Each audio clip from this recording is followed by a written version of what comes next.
Hey friends, welcome back to your channel, and this is a free course for you. So today we are going to see a part number 44 of your free course. Exactly. So what is the name of our course? What? Yes, the course name is what, and this is a 44 number part, and the course name is what. So let's start.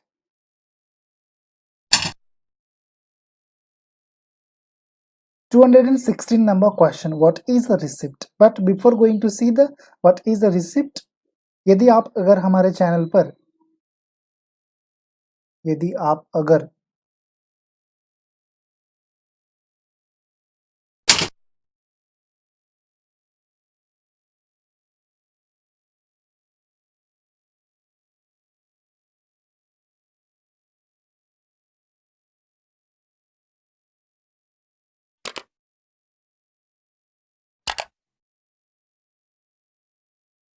Hello friends, thank you so much for play this video because this is a free course for you, and this is a part number 44 for your free course. And what is the name of this free course?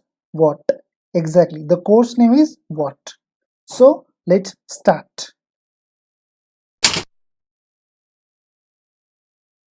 216 number question is front on your screen. What is a receipt? Let's see the answer.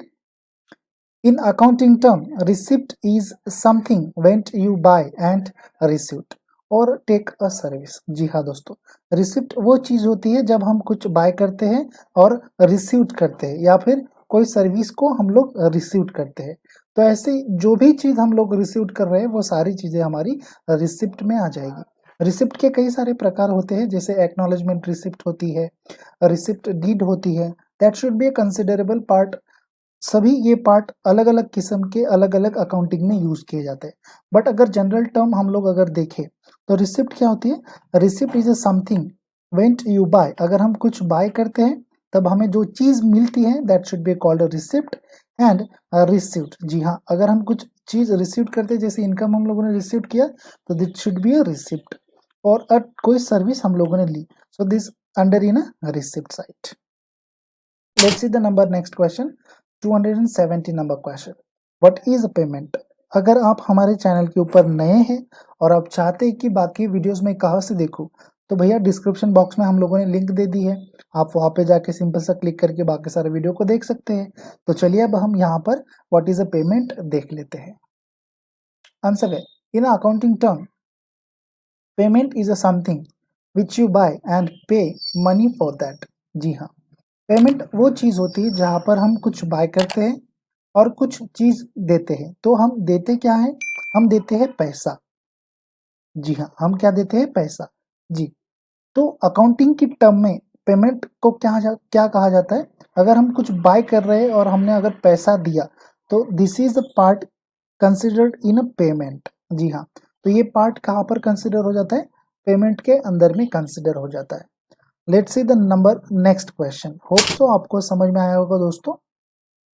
अगर समझ में आ रहा है तो simple सा एक like कर दे. अगर नहीं आ रहा है समझ में, कुछ बदलाव आप चाहते हैं तो हमें कमेंट करके बता दीजिए ताकि हम उस पर इम्प्रूव कर सके आगे आने वाले वीडियोस में.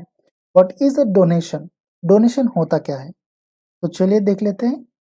It is a sort of gift in a cash or a property received from some persons or organisation. जी हाँ, ये एक तरह का गिफ्ट होता है, गिफ्ट इन अ काइंड. अगर सिंपल लैंग्वेज में हम कहें तो ये एक तरह का गिफ्ट इन अ काइंड होता है. बट ये गिफ्ट किसके फॉर्म में आता है? तो एक तो ये कैश के फॉर्म में आपके पास में आ सकता है, या फिर प्रॉपर्टी के फॉर्म में आपके पास में आ जाता है. जैसे कि बर्थडे के ऊपर हमें गिफ्ट मिलते हैं तो हमारी वो प्रॉपर्टी हो जाती है जब हम छोटे थे. जी हाँ, so it is a sort of a gift in a cash or property received from some persons. Some persons मतलब बर्थडे के दिन अगर कोई बंदे आए, कोई गिफ्ट दे के चले गए, तो वो कुछ पर्सन्स हो गए. पापा की कंपनी है, कंपनी के बंदों ने हमें गिफ्ट दिया, तो कंपनी में एक बंदा थोड़ी ना गिफ्ट दे रहा है, पूरी कंपनी गिफ्ट दे रही है. पर्सन्स तो देंगे इंडिविजुअल्स, बट अगर कंपनी दे रही है तो that should be consider in a company. जी हाँ, तो डोनेशन कोई भी दे सकता है. एक तो आपका भाई दे सकते हैं, बहन दे सकते हैं, what ever that, what ever companies भी दे सकती है. ये किसके फॉर्म में देते हैं? एक तो कैश के फॉर्म में या फिर प्रॉपर्टी के फॉर्म में. होप सो आपको डोनेशन क्लियर हो चुका होगा. चलिए मूव ऑन करते हैं नेक्स्ट क्वेश्चन के ऊपर. बट नेक्स्ट क्वेश्चन के ऊपर जाने से पहले मैं आप लोगों को बता दूं, अगर अभी तक मेरे प्यारे दोस्तों आपने लाइक नहीं किया है मेरे लिए, आपके लिए नहीं, सिर्फ मेरे लिए एक सिंपल सा लाइक जरूर कर दे ताकि मैं और अच्छी तरह से मोटिवेट होकर आपके लिए वीडियो बना पाऊँ। 219 नंबर का क्वेश्चन देखते हैं, what is a legacies. Legacies is the amount received as per the will of a deceased person. It appears a receipt side of a receipts and payment accounts, and it is directly added to a capital fund oblique general fund in the balance sheet because it is not of a recurring nature. However, legacies of a small amount may be treated as income and showing on the income side of the income and expenditure account. जी हाँ, तो चलिए legacies होती क्या है। Legacies अगर मैं आसान भाषा में आपको बताऊं तो लेगेसीज वो चीज होती है जहां पर मान लीजिए अगर मेरे परदाता है, परदाता बहुत बड़ी बात होगी सर, दादा है सिर्फ दादा तक रहिए, परदादा मत जाइए।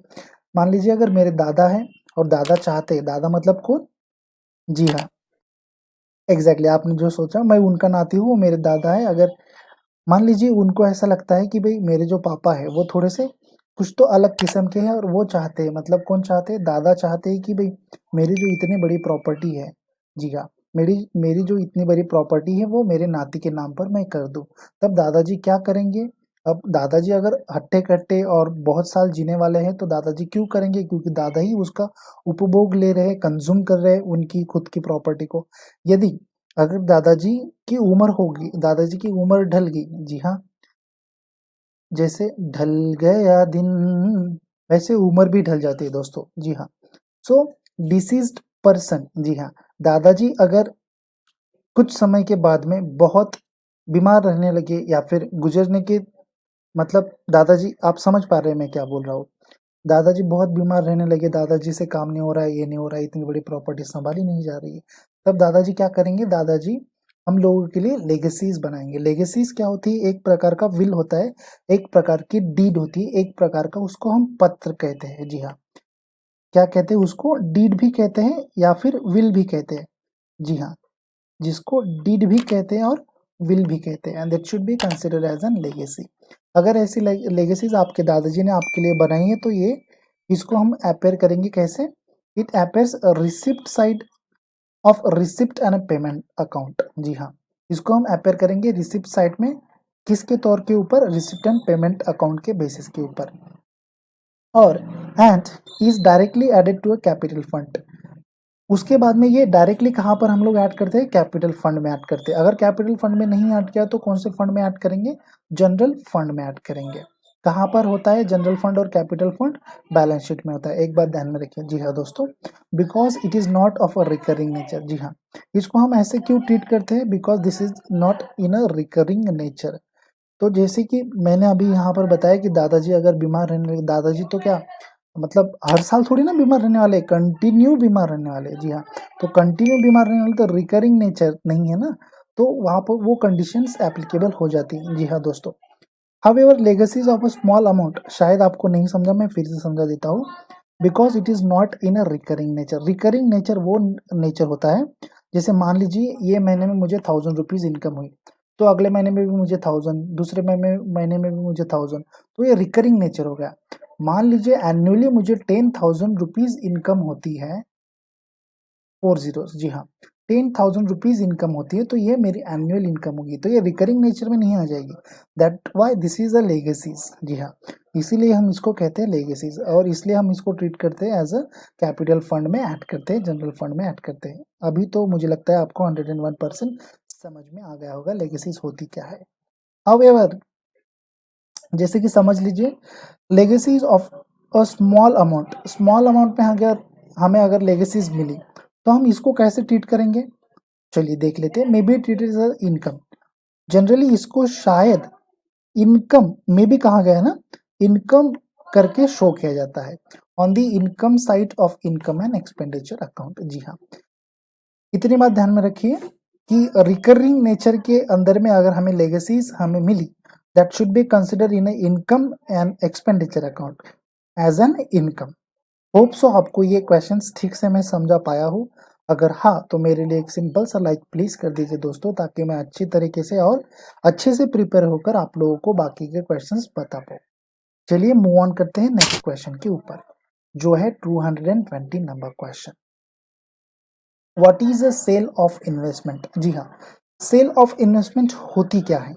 तो चलिए देख लेते हैं आंसर में। This is the simple term which is sale of investment. Suppose you have a shares और a debentures which you invest something and you sell this one in a market by taking higher amount of that investment। जी हाँ, तो मेरे पास में मान लीजिए कुछ debentures है, कुछ शेयर्स है, और मुझे डिबेंचर्स या शेयर्स नहीं बेचने। अगर अभी नहीं बेच रहा हूँ तो कभी नहीं बेचूंगा, ऐसी बात नहीं ना। आगे चलकर अगर मुझे हायर रिटर्न्स मिल रहे हैं तो मैं शेयर्स और डिबेंचर्स बेचूंगा ही बेचूंगा। क्यों बेचूंगा? क्योंकि मेरा उद्देश्य ही वही है। मैंने इन्वेस्टमेंट ही इसी चीज के लिए की है ताकि मैं हायर रिटर्न्स पा सकूं। तो यहाँ पर हमने कहा है कि सेल ऑफ इन्वेस्टमेंट क्या होता है। This is the simple term. ये तो भाई पहले तो एक सिंपल टर्म है, जी हाँ, which is a sale of investment, जिसको हम कहते हैं sale of investment. Suppose you have a shares, मान लीजिए आपके पास में शेयर्स है, आपके पास में डिबेंचर्स है, विच यू इन्वेस्ट, जहां पर आपने इन्वेस्टमेंट की है, जी हाँ, and your sell this one.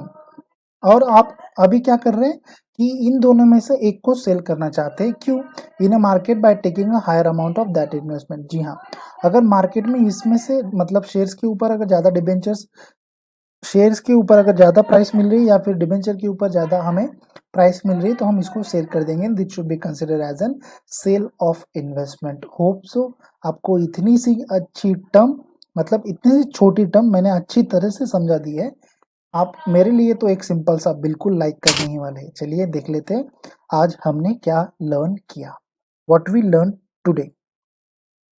Number first हम लोगों ने देखा what is a receipt. Number second हम लोगों ने देखा what is a payment. Number third हम लोगों ने देखा what is a donation. Number four हम लोगों ने देखा what is a legacies. Number five हम लोगों ने देखा what is a sale of investment. दोस्तों यदि अगर आप चाहते हैं ऐसे बहुत सारे वीडियोस क्वेश्चंस के देखना, तो लाइक कीजिए, शेयर कीजिए और सब्सक्राइब कीजिए हमारे चैनल को। तो चलिए मेरे प्यारे दोस्तों, मैं आपसे फिर मिलूंगा अगले वीडियो में इसी एनर्जी के साथ में। तब तक के लिए हमारे सारे वीडियोस और हमारे सारे वीडियोस आप अच्छी तरह से देखते रहिए और लाइक करते रहिए। Have a good day guys, bye bye, take care, see you. Hello friends, अगर आपको वीडियो अच्छा लगा है और आप चाहते हैं ऐसे बेहतरीन क्वेश्चंस के आंसर हमसे पाना, तो कमेंट जरूर कर दीजिए और हमारे चैनल के ऊपर सब्सक्राइबर होके जाइए दोस्तों। मैं दावे के साथ में कह सकता हूँ कि आप अपना इंटरव्यू क्रैक करेंगे और अगली कमेंट हम लोगों को ये मिलेगी कि भाई सर, मैंने इंटरव्यू क्या क्रैक कर लिया है अच्छी तरीके से और मैं यहाँ पर इस कंपनी में अच्छी पोजीशन पर हूँ। दोस्तों मेरी दिली ख्वाहिश वही है कि आप अच्छी पोजीशन पे जाए, अच्छे कंपनीज में अच्छे अच्छे अपने खुद के ख्वाब को बड़ा करिए दोस्तों, बहुत बड़ा। तो have a good day, see you, bye bye, take care.